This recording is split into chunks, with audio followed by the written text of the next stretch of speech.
Hey everybody, in this video I wanted to talk about playing chords in different positions and try to make some chord movements simpler. So I wanted to start just playing the C chord here.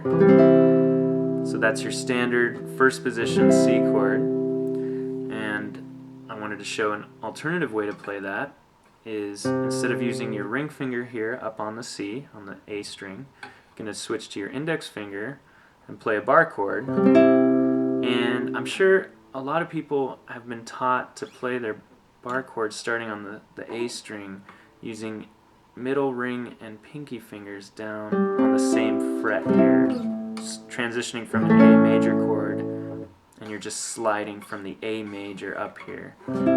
Now, that's totally fine, whatever you prefer to do. I've always done it a different way, just for my own comfort. I use my ring finger and my pinky, and I actually lay them down starting on the D string, and they cover the D, G, and B strings, and then I'm just hitting my index finger on the A string, and I'm getting like a bar chord here. The only thing is you're not getting that high E string, so if you want that sound, I suggest doing what you've been doing with this. I just like this bar chord a lot because I can also just move comfortably, and if I want to play C minor, all I have to do is lay this middle finger down on the 4th fret here on the B string, and I'm on that minor chord, and then I just lift it up, lay these back down, major, minor. So that's just my own preference. It's to each their own though. And so that's another way of playing C from here. Now another position you can do is a bar chord way up here on the 8th fret. Now an easy way to find that, simple way, is you're starting here on the 2nd A string. What you do is you move up one string and then you count 5 over, so from 3 to 8, counting 5 over, and one string up. There's your C chord right there. And that can work with starting on any note here on the A string. So I'm on the 2nd fret here on the B chord. Count 5 over to the 7th fret, move up 1, there's your B. And the same, it can be reversed starting on the E string. Let's say I'm in G playing a G bar chord, or even G in first position here. So you move down a string now if you want to find a different G, and instead of counting 5, you count 7. So from 3 to 7 would be 10, all the way down here, and you're at the 2nd string. And there's another G and just a different voicing.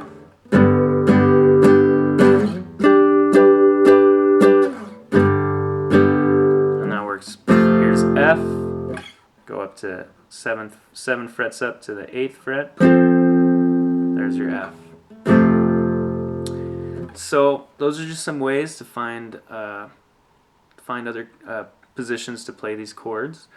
And now I wanted to show you, I wanted to focus on the G chord for a while and show you different ways to play that standard G chord here. I think probably starting out, a lot of people learn to play it with your middle finger starting on the low E string here, 3rd fret. And this is your positioning with your pinky and your ring finger on the 3rd frets, E and B string, and then your index here. Now, the great thing about this position is you can leave these 2 fingers down and play at least 3 or 4 other chords just moving these 2. If you move them straight down, now you move both these fingers down one string. There you are at a C9 technically. You move that that back. There's a whole song for you right there. That's easy to start a songwriting method or experience. And then another position, move it into an E minor from here, leaving these two fingers down once again. Bam. Now you got an E7, doubling your G with the pinky here. And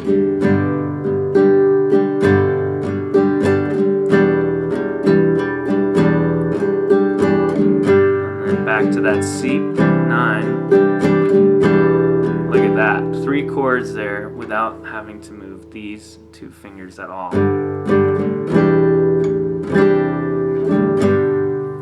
Now, I find myself, because I play a lot of folk and blues guitar, I actually play the G using my ring finger up on the 3rd fret here on the E string, and I just have my pinky down on the G down here on the high E, using my middle finger on the 2nd fret, A string.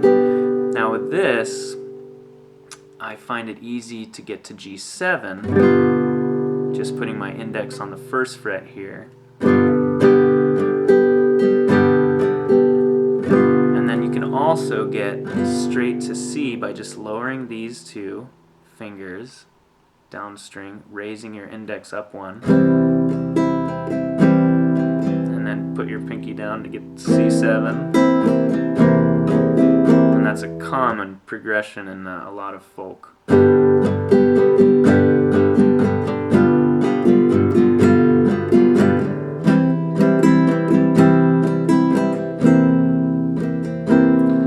So there is that option as well. Now with this G, also forgot about another important chord you can play by leaving these 2 fingers down again, and you're moving these 2 down to D, and it's sus suspension on the 4. And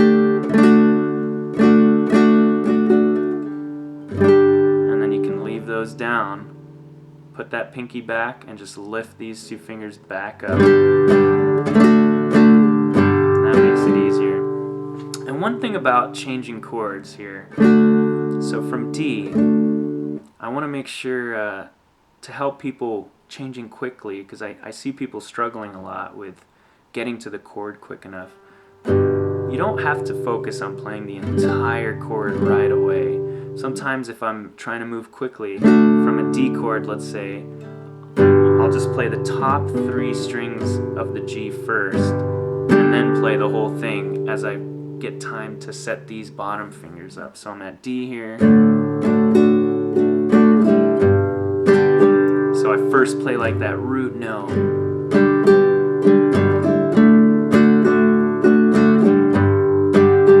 So it gives me time to set the chord up, you know, because you really want to get ahead of the chord with your fingers and find the best fingering that'll get you to that chord quickly.